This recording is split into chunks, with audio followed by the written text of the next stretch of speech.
trying to think. The only other time I had an issue with it was one of the title agents. I don't know how it is in the UK. When you close, you have to go to either an attorney or you go to a title agent to handle all the paperwork. Well, we were convincing the title agents to give me all the paperwork, and I'll have my borrower sign. Like, I'm not showing up with borrowers to sign. I'm taking the paperwork to them to sign. And then the title person would notarize that they'd seen them when they didn't. So finally this woman says, listen, no, that's not happening anymore. I'm not doing that anymore. Somebody had told her something. So I convince a guy to pretend to be him, to pretend to be a guy named James Red. And I just so happened, I was making the licenses, and I'd make a copy of the license, and I was using people that I knew had been arrested because I could get their photograph. And I had used the guy that was cleaning our vacant lots and doing a lot of the work on the houses. So his picture was James Red. So I call him up and I said, hey, can you come in the office? He comes in and I go, listen, I got to talk to you for a minute. And he goes, what? I said, here's what we've been, the houses you've been cleaning? He goes, yeah. I said, here's what we've been doing. And I explained the whole thing. He goes, man, that's brilliant. He goes, wow. He said, so now this woman wants this guy, James Red, to show up and sign? And I went, yeah, exactly. He goes, man, who are you going to get to do that? And I went, well, I was thinking you, Eric. And his name was Eric Tamargo. And he goes, I was thinking you, Eric. And he goes, oh, that's a big favor, bro. It's a big favor. And I went, well, I mean, I'm willing to pay you. What do you want for it? He goes, man, I don't know. It's a big favor, bro. He said, I'm not doing it for nothing. I said, yeah, well, what do you want? And I remember thinking, if he asks for more than 10 or 15,000, I'll go to another title company and I'll walk in and I'll do it myself. And he said, well, wait a minute. He goes, you said that she's got a copy of the guy's ID. And I went, right. He said, well, she's going to know it's not me. I said, well, that's the thing, Eric. I've been using your ID, your picture of you that's on the Hillsborough County, on the arrest website on the internet. I've been using your picture. He goes, you motherfucker. Well, he almost killed me. I was like, whoa. I remember I said, the only reason I used your ID was because I knew if it ever came down to this moment and I had to have somebody go in and sign, you were the only person I knew that had the balls to pull it off. And he goes, yeah. I mean, come on. It was a fluke. So anyway, he says, I'm not going to do it for free. I said, how much?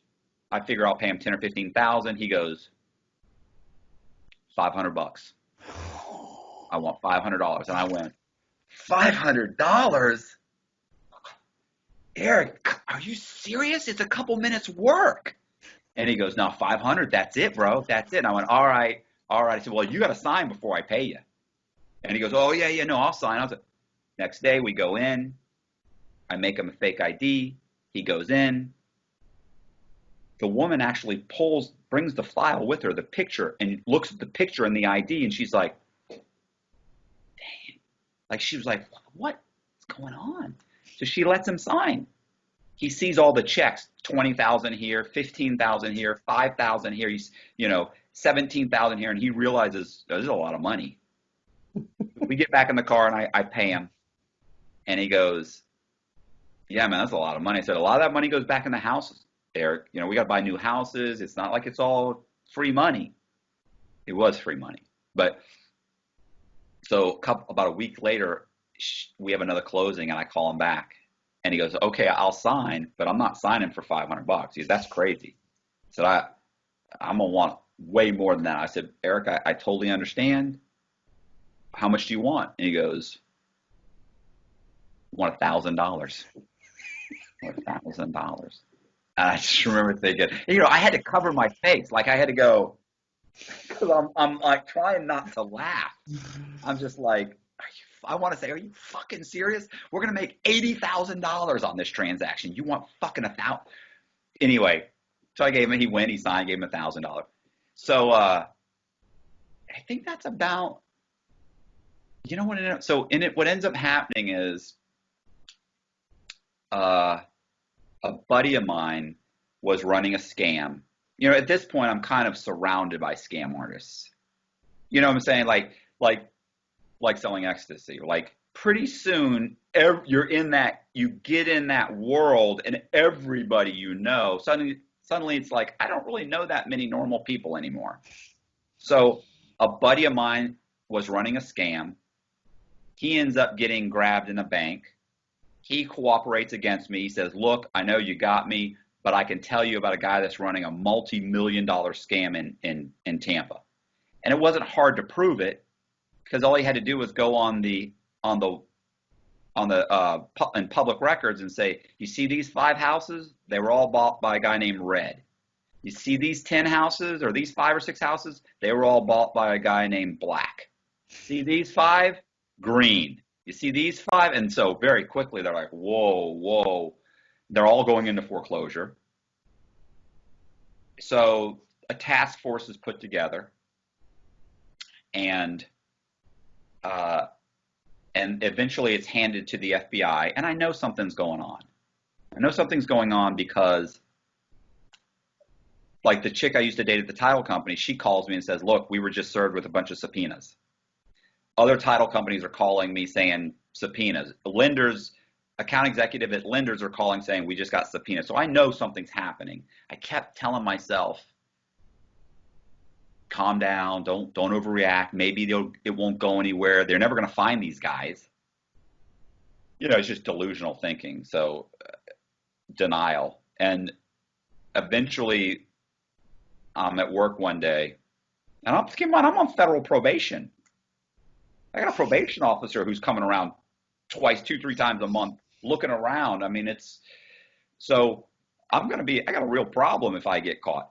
So one day I have a buddy who's a sheriff's deputy. I did like $1 million worth of loans for he and his wife.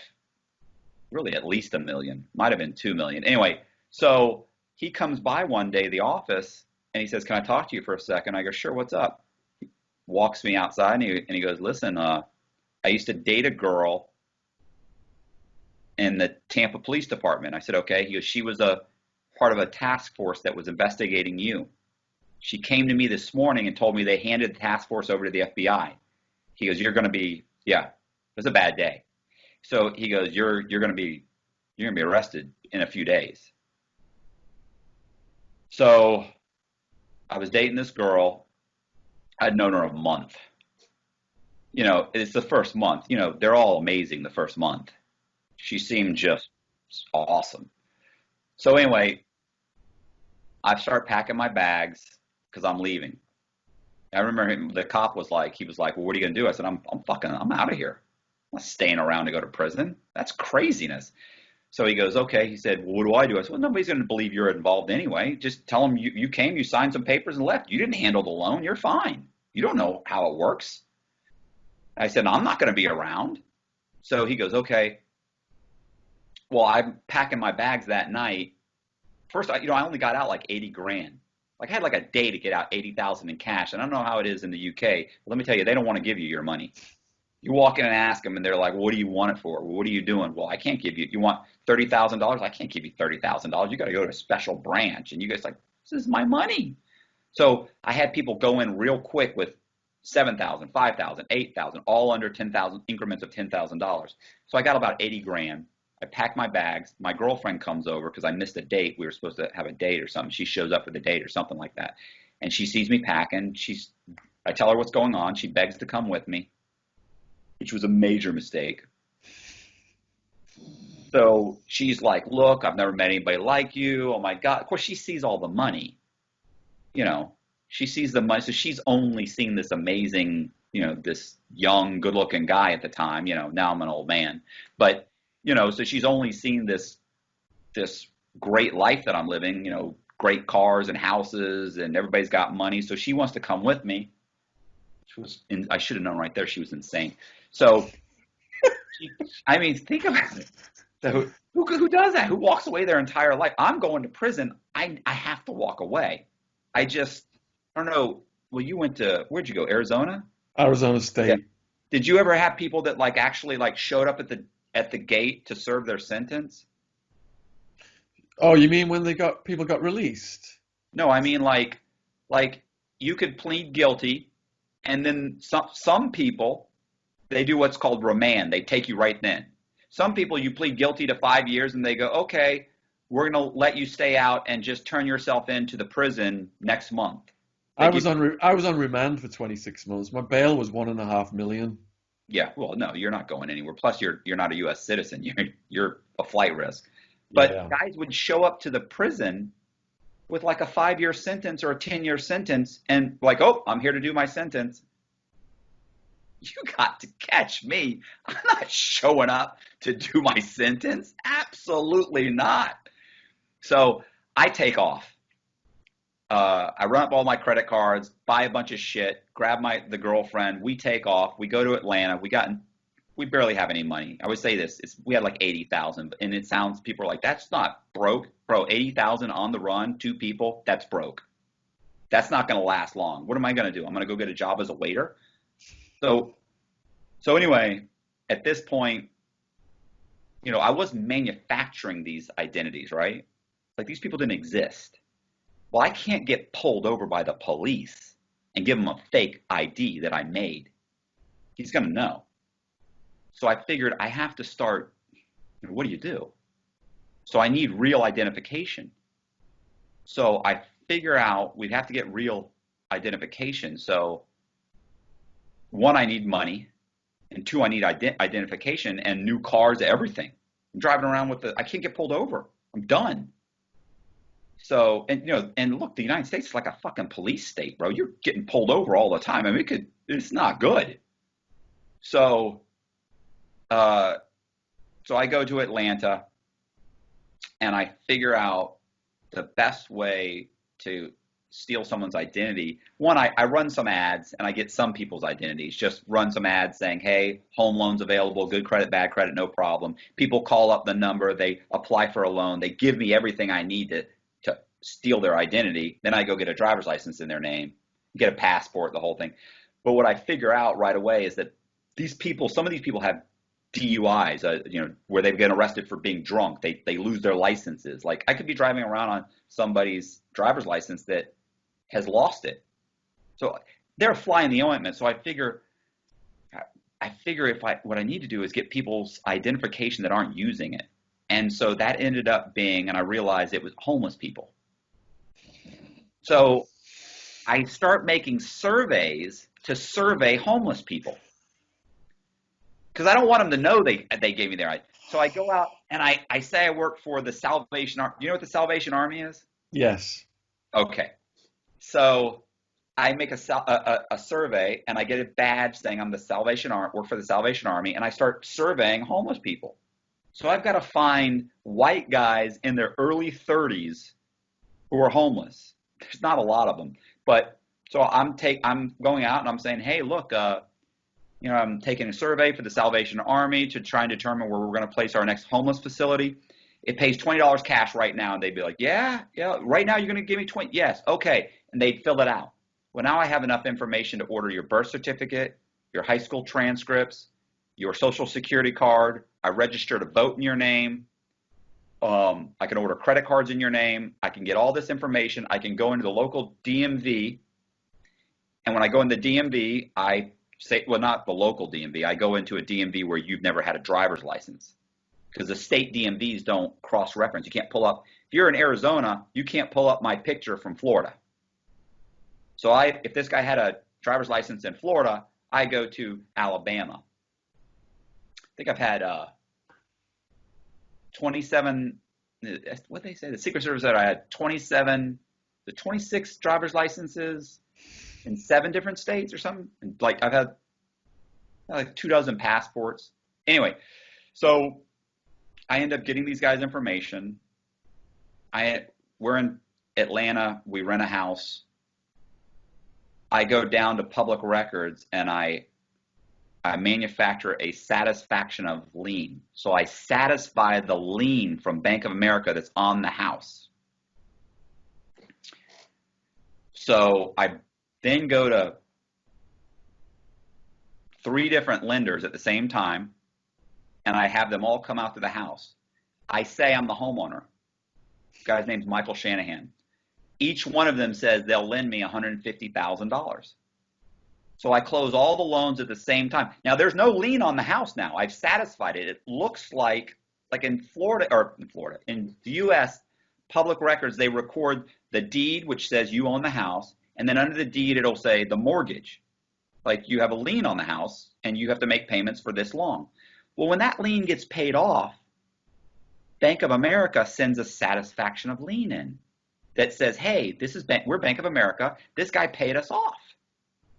So now if you pull the title, it says that Michael Shanahan owns the property and he has paid off the lien that was on it. He doesn't owe any money. And I'm Michael Shanahan. So I call up three lenders. They come out, they look at the house, they say they'll lend me $150,000. So I borrow about $450,000 on the house, all within the same day or two. Oh, it's just the whole system's completely flawed. It's completely fucked up. You have to have a certain skill set to pull it off, obviously. But really, it's just so damaged. So they lend me the money. I take the checks. I deposit the checks into bank accounts that I've opened up in a variety of different people's names. And I then go in, and my girlfriend and I go in, and we start cashing checks, which the money's there. So it's not a big deal because the money's there. You go in and say, hey, I need $9,000, and they check. He's got $9,000. Give him it's his check. Give him $9,000. So we had to try and get out like $450,000 in as quickly as possible. And so the only time I got the close call there was sometimes they would, a lot of times sometimes they would call they would call to verify, they'd call to verify the checks. So they do that sometimes. Like if I cut a check or you get a cashier's check and you go to cash it, they'll call to say, hey, did you write this check? Right? And then the guy who owns the account says, yes, I did. And he says, okay, and they cash it. So what happens is I walk into a bank one time. We were cashing little checks, $3,000, $9,000, $7,000. So one day I have a check for $29,000. And I'm like, this is taking forever. I'm just going to go cash this check. And she goes, well, we're supposed to try and stay under 10,000, but do what you want to do. I go, okay. And then keep in mind, this chick is crazy. Every time I go in the bank, she's saying stuff like, what if you get caught? And I go, well, if I get caught, you get me a lawyer and you get me out of prison, or you get me out of jail as quickly as possible. They won't be arresting me as Matt Cox. They'll be arresting me as like Scott Cugno, or they'll be arresting me at I was using real IDs. So they're going to arrest me as this guy. He's a real person. So my identity isn't in question. So they're not going to run my prints right away. So you can probably get me out before that happens. Now this was 15 years ago. So they didn't have like the scanners where you put your thumbprint or they didn't have that yet. And these are county sheriffs and stuff. They charge them. In the US, they get charged to run an APHIS report. So they're not, if you have an ID, why would they run they don't run your prints. It's not in question. I'm going to put this on. Yeah, put it on silent, please. Yeah, I just totally realized that. Sorry, That's man. okay. Airplane mode. So what ends up happening is I go in this bank. The guy says, I say, I want to cash a check for $29,000. My name is Scott Cugno, and I have a cashier's check written on your bank. So I say, here's the check, and they go, well, the cashier says, well, you're going to have to talk to the bank manager. I go sit down in his office. He comes in. He says, well, what are you cashing the check for? And I went, he goes, why don't you deposit in your bank account? I said, because my bank account's in Florida. I'm in Georgia, and they're going to hold it, and it's a cashier's check. It's good. And he goes, yeah, okay, well, all right, let me check. So he comes back. He goes, well, what do you use the cash for? The fuck? It's really none of his business. But I went, it's an easy question. And I said, well, I work for a company that, like a labor company, we do construction work, and some of the contractors or some of the construction workers, we pay them and they don't have bank accounts. So I was going to cash their checks for them. He goes, okay, that makes sense. So he leaves. My girlfriend calls me. She's like, what's going on? I go, the guy's, he's giving me a hard time. He thinks something's wrong. She's like, get out of the bank. I'm like, I can't get out of the bank. He's got my ID, my social security number. He's got my credit cards. He's got the check. If I walk out, he'll know something's wrong. I got to wait. She's like, oh my God. Oh my. So I hang up. A couple minutes later, he comes back. He asks me some other question. How'd you get the check? I said, well, my company, we remodeled this guy's house and he cut me a check. This is from he refinanced his house and he cut me a check. And this is the check. It's a cashier's check, right? It's good. He's like, yeah, okay. He leaves again. She calls me. What's going on? Look, calm down. He's got my shit. He's just being an asshole about it. And she's like, get out of the bank. I go, I cannot get out of the bank. I said, look, worst that happens, if I get arrested, you get me a lawyer and get me out. And she's like, oh my God, I'm freaking out. I go, well, calm down. So I hang up the phone. And he comes back again.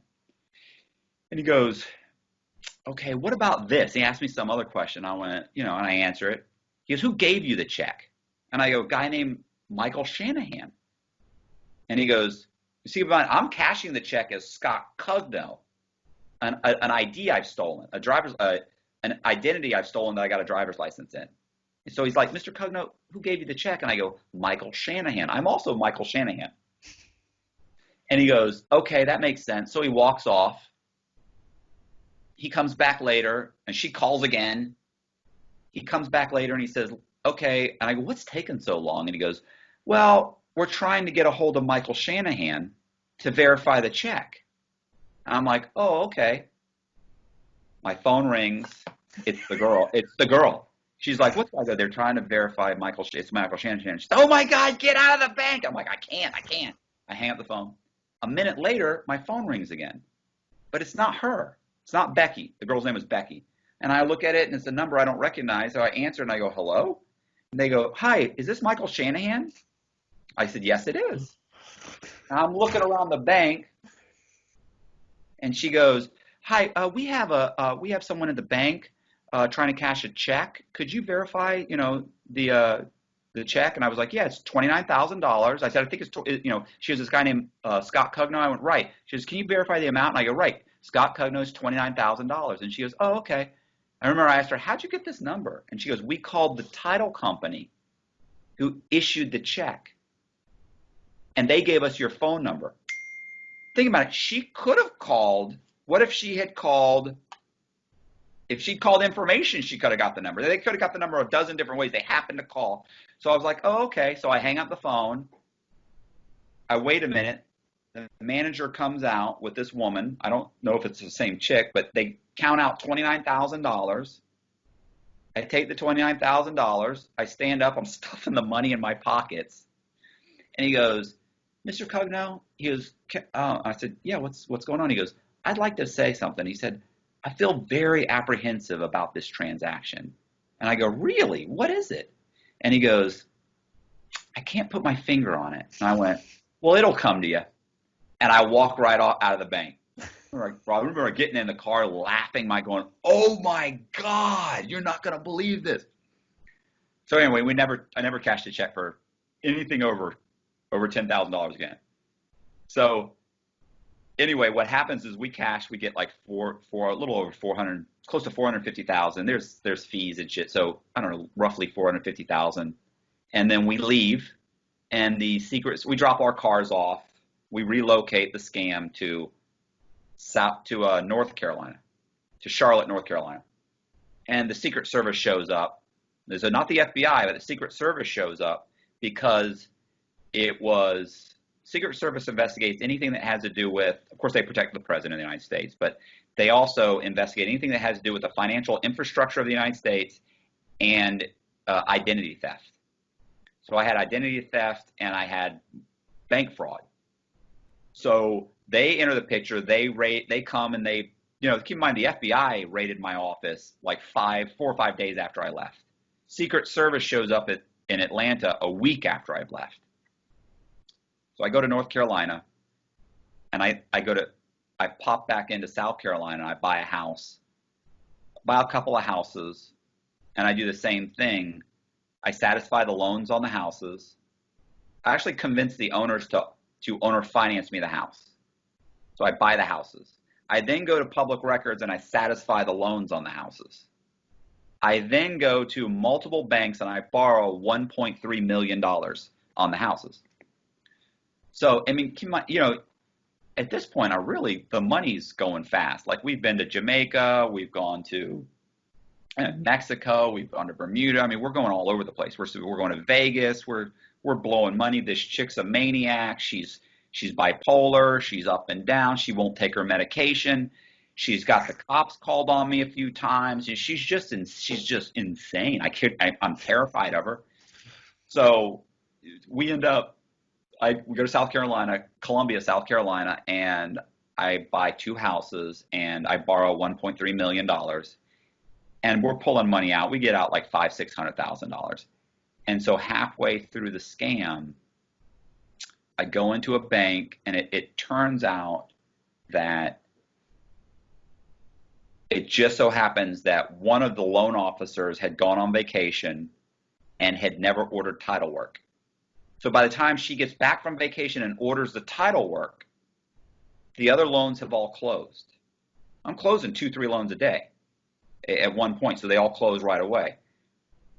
Or so they all get missed. But when she orders it a couple weeks later. So if an abstractor were to go down to public records, they would see all these loans being filed, and they would know it's a scam, and that's exactly what happened.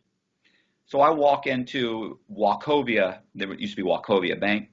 So I walk into this bank, Wachovia Bank, and I get like $8,000. I'm cashing a check for $7,000 or $8,000, something like that. These 2 sheriffs come up behind me, and they grab me and they handcuff me behind my back. So they pull me in this side room, and they tell me, the guy grabs my ID, and he says, and at this point I was a guy named Gary Sullivan. I had surveyed a homeless guy named Gary Sullivan in Las Vegas. Gary Sullivan was homeless, but he had also been arrested multiple times for prostitution. So I order all of his documents. I go get a South Carolina ID, not a driver's license, just an ID in his name. And I'm driving a car that's in another guy's name. That guy had a driver's license. So I'm in there, I'm handcuffed. The sheriffs say, listen, the deputies say, listen, we're waiting for the detective to show up, Mr. Sullivan. And they go, okay, so it'll just be, so they keep calling me Mr. Sullivan. And I'm thinking, okay, they don't know who I am. Like, I thought this is it. So the detective shows up and he says, hi, listen, Mr. Sullivan, my name's Detective whatever. Wachovia has a fraud alert out on you. They are saying you've committed some kind of what's called a shotgunning scam. You've closed a bunch of loans on the same house, and you have 3 mortgages on the same house. I actually had 6, but they'd only caught 3. So I looked at him and I went, he goes, so Wachovia said you have 3 mortgages on the house. And I go, is that illegal? And he goes, I don't know. He goes, but they're upset about it. So let's call them. So I get him to take the handcuffs off me. So, and I'm sitting there and he calls and he goes, do you have your ID? And I went, no. I said, this guy's got it. And so he's like, oh yeah, I got it. So they call Wachovia as the head of the fraud department. And he gets on the phone and he's telling him, look, this guy's running it's called a shotgunning scam. He closed a bunch of loans so quickly. We don't know, we couldn't catch it in time. He's pulling out the cash. We've got him. You got to arrest him. He's like, yeah, but for what? He goes, so he's got 3 first mortgages. And I went, first mortgages? I said, yeah, but honestly, I said, I don't have first mortgages. I have a first mortgage. I have a second mortgage, and I have a home equity line of credit. So Wachovia is screaming, that's a lie. That's not true. And I went, no. I said, Wachovia lent me a first mortgage. So I'm arguing with the detective and the guy from Wachovia. Now, I know way more than he knows because I'm saying the mortgages never said first mortgage, second mortgage. They don't state. The placement of the mortgage is what determines whether it's a first, second, or third, whatever. So I explained that, and he's like, yeah, you're right. So they go back and forth. This guy on the phone is screaming. I eventually I got the detective. He's calling me Gary. You know, I'm calling him Mark or whatever his name is. I'm making faces like, are you serious? This guy's saying, well, I would never. And I said, look, I said, I think, at one point I lean and I go, I think they've got a problem at the bank. And he goes, yeah, you know, I think you have a problem at the bank. This guy's going nuts. Arrest him, arrest him. So I said, look, what makes more sense? I said, I work for a labor company, you know, and I pull out a business card and I said, and it's like labor on demand. So I said, I work for a labor company. What makes more sense? A guy that works for a labor company that has no experience in finance or in banking convinced 3 lenders to lend $500,000 on a house, or that a bunch of loan officers got together and figured out how to lend this guy all the money and make some fees for themselves. I wouldn't know how to pull this off if I tried. So he goes, yeah, it doesn't make sense. This guy wouldn't know what he's doing. I mean, I get the detective on my side. I remember at one point the guy from Wachovia screams, his license or his ID is fake. He goes, it starts with 000. It wasn't fake though. It was really issued by South Carolina, DMV. So he goes, no, I ran him through NCIC. It's the National Criminal Database. He goes, NCIC myself. It's him. He's Gary Sullivan. And I go, oh, come on, bro. Now I'm not Gary Sullivan. I go, what are we doing here? This is ridiculous. So he's like, I know, Gary, I know. So he tells him, okay, look, I'm not gonna arrest him. I'm gonna have him follow me to the police station. I'm gonna have him fill out a police report, and I'll let you know what the district attorney says. I wouldn't even know what to charge him with. He hangs up the phone, and he says to me, will you follow me back? And I said, yeah, of course I'll follow you back. Of course, Mark, or whatever his name was. I mean, we're buddies. So the 2 deputies are still there. So this guy says, okay, so he goes, do you have his ID? And he goes, yeah. He goes, he's got an ID. He goes, do you have a driver's license? Because you're going to follow me back in your car. Do you have a driver's license? And I went, you know, I do, but it's in Nevada. And he goes, I said, it's a Nevada driver's license. I said, I don't have it with me. I just have a South Carolina ID. And he said, oh, that's right. You're from Nevada originally. And I realized he ran me through NCIC. Remember? So he thinks I've been arrested multiple times for prostitution, because the homeless guy, Gary Sullivan, had been arrested for prostitution. He thinks I'm a male prostitute. And I was just like, fuck. He looks at they all kind of grin at each other. And I'm like, fuck, this is ridiculous. So he lets me follow him in my car, back to the police station. Oh, this is the best part. One of the deputies takes my ID and says, I'll run it. Let me check. He goes out to his car. He runs Gary Sullivan's name through the system, and he comes back and he says, yeah, he's got a valid driver's license in Nevada. Couldn't fucking believe it. And he goes, and keep in mind, I'm 5'6". So he goes, it checks out. He goes, well, it says he's 5'10". And they all look at me and I go, fellas, with a good pair of shoes? And they all go, ha, ha, ha, follow us to the police station. I'm just like, this is ridiculous. So I go to get in my car. Listen to this. I get in my car, and my phone's been ringing off the hook. Becky's been calling and calling. And I pick it up and I'm like, hey, what's going on? She goes, oh my God, you won't believe this. She goes, you're number 1 on the Secret Service's most wanted list. And I got bigger problems.